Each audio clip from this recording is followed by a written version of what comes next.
Por quê? Porque a gente não usa o conhecimento para mudar as coisas. A gente hoje, a grande maioria das pessoas, vive em movimentos de manada.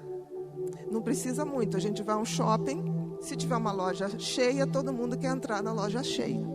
Ninguém quer na vazia. Então a gente anda reproduzindo comportamentos. E se a gente para a pessoa e fala, qual o sentido da sua vida?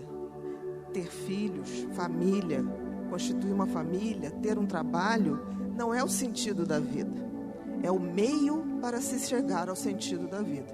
Porque o sentido da vida, gente, é a gente que faz. Dar sentido à vida talvez tenha sido o que um cérebro tão maravilhoso nos fez ver. Eu não tenho sentido lógico. Se não tem, eu tenho que dar sentido a isso. E dar sentido a isso é lembrar que nós estamos aqui não para sermos satisfeitos o tempo todo, para poder estar alegre o tempo todo. Nós estamos aqui para evoluir. E a evolução passa por sair da zona de conforto, ir em direção ao outro. Queremos ou não, nenhum de nós está desconectado do outro.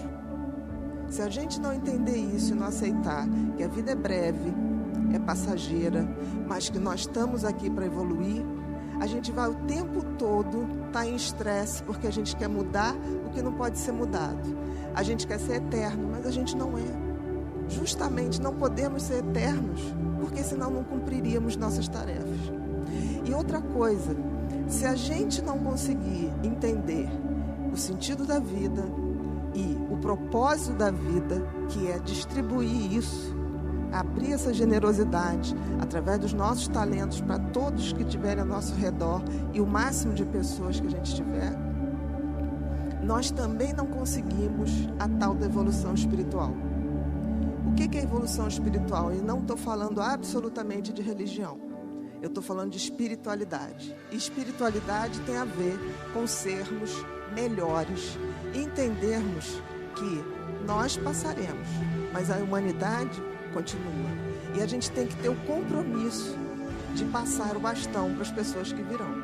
Se eu me ponho no mecanismo absolutamente egoísta, né? Uso todo o meu circuito de sobrevivência para competir, para querer o mal do outro, para não ter a gentileza, eu seguro o conhecimento, eu estou adoecendo, sem perceber. E isso não é o meu só, o meu ponto de vista. As pessoas estão adoecendo exatamente por isso. Vamos ter muitos mais quadros de ansiedade? Vamos, porque as pessoas ainda não entenderam que estamos de passagem. E a evolução espiritual, no fundo, seria a nossa conexão com tudo que há de melhor no universo. Uns chamam de Deus, outros chamam de Alá, outros chamam dos orixás, não tem a menor importância. A importância é que a gente possa se conectar com essas energias para que a gente se reabasteça e possa dividir isso entre todos nós. Existirá adoecimento? Sim, mas muito menos, porque a gente vai praticar o desapego de não sermos eternos, de não termos a pretensão de mudar as pessoas. As pessoas mudam quando elas querem. E eu não conheci nunca algo mais revolucionário do que o conhecimento. A gente não deve aceitar aquilo que dizem para a gente deve estudar para que a gente possa de fato dizer, eu estou agindo assim porque isso me faz bem. Por exemplo, se você praticar uma gentileza, você vai se sentir bem.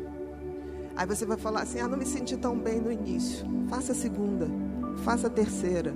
Porque o mecanismo da competitividade, do medo, ele está acionado há muito tempo. O mecanismo da gentileza, da empatia, da compaixão, ele precisa ser ativado. Até porque a gente entende que não dava para ser tão empático ou gentil num planeta que a gente não tinha nada, a gente não tinha como comer, a gente não tinha como se abrigar, a gente não tinha como fazer essas coisas. Mas hoje nós temos. E o que a gente está fazendo? A gente se comporta como crianças que querem seus brinquedos sozinhos para a gente. Enquanto qualquer um no mundo estiver mal, nós também estaremos. É difícil raciocinar assim, mas a física quântica prova que não estamos desconectados de nada. Ao ferir uma pessoa, você se fere também. Ao fazer mal para uma pessoa, pode ter certeza que você estará fazendo mal para você também. Se a gente não entender que essa base do adoecimento está na nossa mão, está no nosso conhecimento, a gente vai evoluir para adoecer. Eu nunca vi uma pessoa que esteja ciente do sentido da vida real, do propósito da vida real, e que acredite na transcendência da vida, energeticamente falando, que pare para adoecer. É difícil, mas a grande dificuldade é que a gente tenha essa noção. Então, assim, eu peço a vocês que, se não levarem nada daqui hoje, que levem, que se respondam: qual o sentido da minha vida? Se você responder só coisas práticas, tem alguma coisa errada. O seu filho, a sua família, isso tudo é o meio, mas não é o fim do sentido da vida. O sentido da vida é muito maior. E aí, se a gente pensar bem, tem um toque divino na evolução espiritual? Acho que sim. Eu chamo Deus do design do universo, porque eu tenho profunda admiração. Principalmente porque Ele criou e fez a coisa mais extraordinária do mundo, que é o nosso cérebro.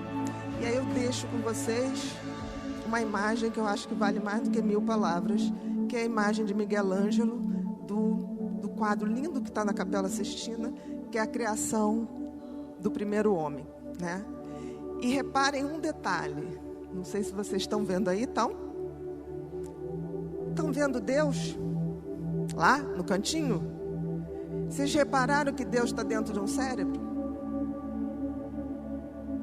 É um cérebro isso aí, gente. De alguma maneira, Deus criou, fez a sua melhor criação, o cérebro humano. E isso tem algum motivo. Talvez porque Ele, através dele, se comunique com a gente. Mas a gente tem que abrir os portais desse cérebro de forma a sermos mais humanos na acepção mais concreta e transcendente da palavra.